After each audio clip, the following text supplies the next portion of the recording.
Hi everyone and welcome along. Now I'm really excited because I think I've come up with the ultimate all occasion, any purpose card, and it might just please the Swifties in your life. Grab your paints and let's get started. So you might be wondering why I mentioned a certain Taylor Swift. Well, it's because at her concerts she has been, there's been a real resurgence in the popularity of friendship bracelets, and everyone's been swapping them at the concerts, and they've got little messages on them. They're just really delightful. And of course they've been around forever, haven't they? We were all making them when we were little. In fact, one of my best friends, Polly, made me one very recently, and I love it. And I just suddenly thought, actually, a friendship bracelet with a little message on it, that message could say anything, and it therefore just translated in my head to an idea for a card. So I have got a little piece of watercolour paper that I've already scored, 5 by 7 inches, and what I'm going to do is I am going to do a little series of friendship bracelet sort of strands, as if the card was wearing a friendship bracelet. And so like I say, this could be a birthday card, it could be a thinking of you, you're my best friend, any message you wanted in the entire world. But I thought, for the sake of this, because I mentioned Taylor, I'm going to do a line from her song Karma, which is all about friendships. So what we're going to do first is we're going to write out the message so we can see exactly where all of the beads, because we're going to be basically painting beads on this in watercolour, and I think it's going to be a lot of fun, and I think this would be so lovely to do with children, friends, whoever. I think this will be great. So I am going to begin, after doing that, by just writing in my lettering. So my quote, my lyric is "Karma takes all my friends to the summit."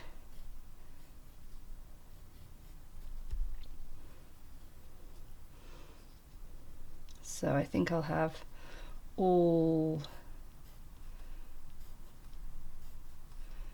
my friends, and we'll just finish it off. And if you need to add extra strands, then that's no problem. Have you seen these people at the concerts with beads and bracelets all up their arms? We can have as many as we need. So now we've drawn that all in, what I'm just going to do is lightly knock back the pencil with a little bit of putty rubber. A kneadable eraser just really helps knock back the pencil so it's much easier to rub things out afterwards. And now what we're going to do is we're going to paint. We're going to make a really pale shadowy tone to create the white bead that all the lettering's going to be. So I'm just looking for very diluted shadowy tones in my palette. I've got Moon Glow here, and you can see I'm just trying to dilute it and wake it up in the palette. I don't want too much. And I think that Buff Titanium might be good as well. Now you could probably, if we mix these two together, we're just going to get a lovely pale sort of creamy colour that's going to work, that if we paint it on dilutely, it's going to end up sort of looking fairly invisible on the page, but it will do the job exactly. So I've got a size 2 brush, and what I've looked at doing is I've painted on the bead, a tiny bit of space in between. So you do want to make sure that you've written out your letters quite spaciously. And you could always put in a little bead in between them if it feels like they need something in between.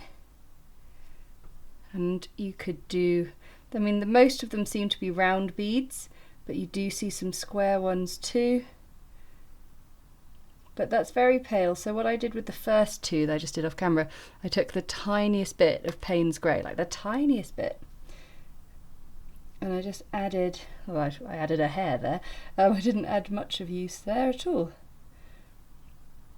it's the tiniest bit of colour to just add a little bit of shadow around the edge, which will help when it dries. It will really work nicely. So I am now going to have a lovely time painting in my beads, just the clear ones for the letters. So I'm going to do some squares for this one.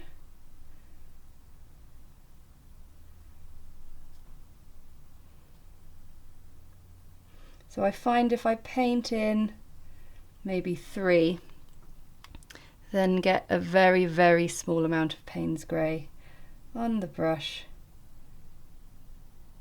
So you can see it's so minimal, but I think it also just helps you just even up the shape a tiny bit. So I wonder now if the cogs in your brain are starting to whir and you're going, ooh, I think I could turn this into a really fun birthday card for someone. Or what about your oldest friend? Just send them a lovely card that just remind them of how much they mean to you. I think there's never anything to be lost in showing someone that you care about them.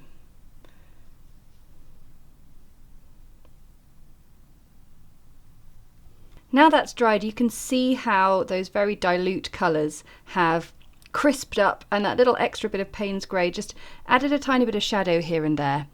Okay, so I've now got pretty much a buffet of colour here. I am using some of the wonderful MAB watercolours that I was sent a while ago. This is not a paid promotion today, but I just think they will be perfect for this particular project. So this is the neon colour set that I very much enjoyed using when I did a review for them, which you can find on the channel.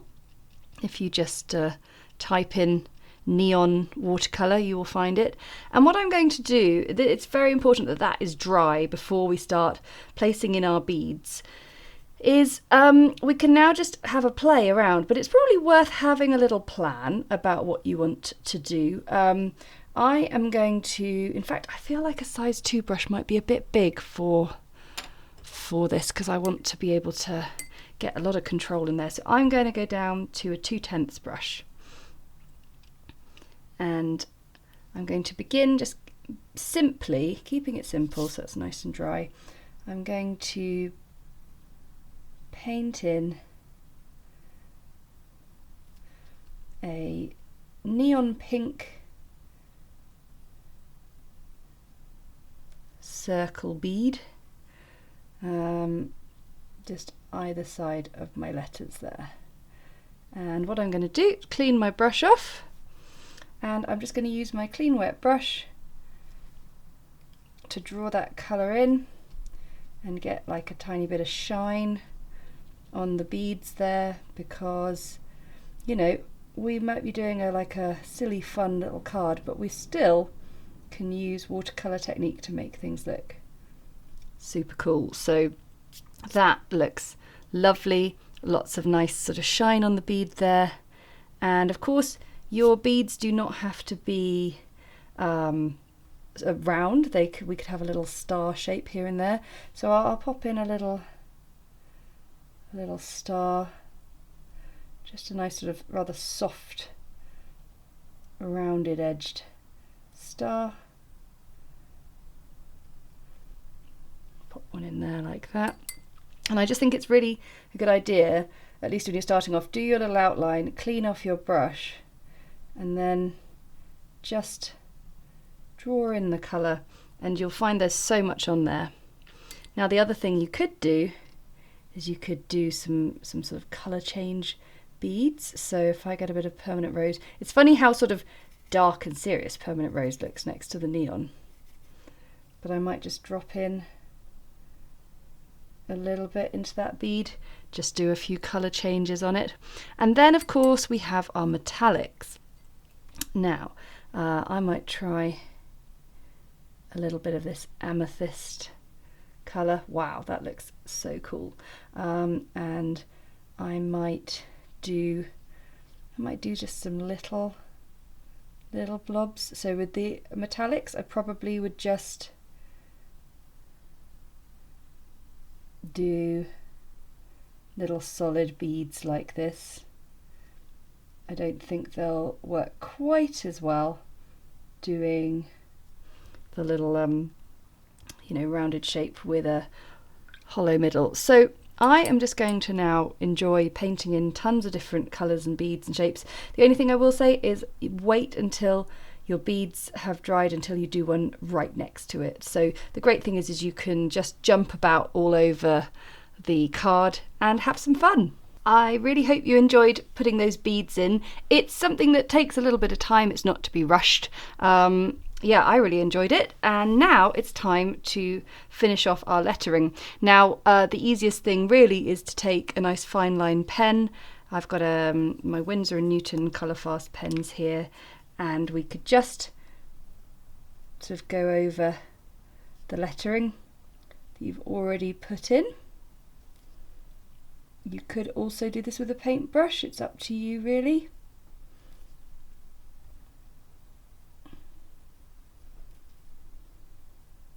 The other thing is sometimes the lettering is not necessarily black. You could use some metallics, so that's why I've held on to my little metallic dot card here, and the amber I've been using quite a lot. So I'm going to use the gold for Summit down here. So you just want to make sure you've got a nice small brush. I've got a 2/10 here, and I am going to just again follow the lettering. Just make sure you've got a really nice amount of paint on the brush there. Don't want it too watery, want it fairly thick and opaque. And when we have finished all our lettering, we let it dry 100% and we can rub out any pencil that's left. And there is your finished friendship bracelet card. It's got a lovely little sparkle and shine on it with the metallics. I thought those worked really well, and the neons were great to really lift the colours. So I hope you enjoy adapting this to your own needs. I can see it being brilliant for all occasions, birthdays, thank yous, special personalised messages, and also you can adapt the colours, the types of beads, all sorts of things. So I can't wait to see what you come up with. Make sure you tag me on Instagram with your work at the Winton Paper Co. I will see you again next time. Don't forget to like, comment and subscribe to let me know how you got on with that one, and we'll see you again next time. Bye!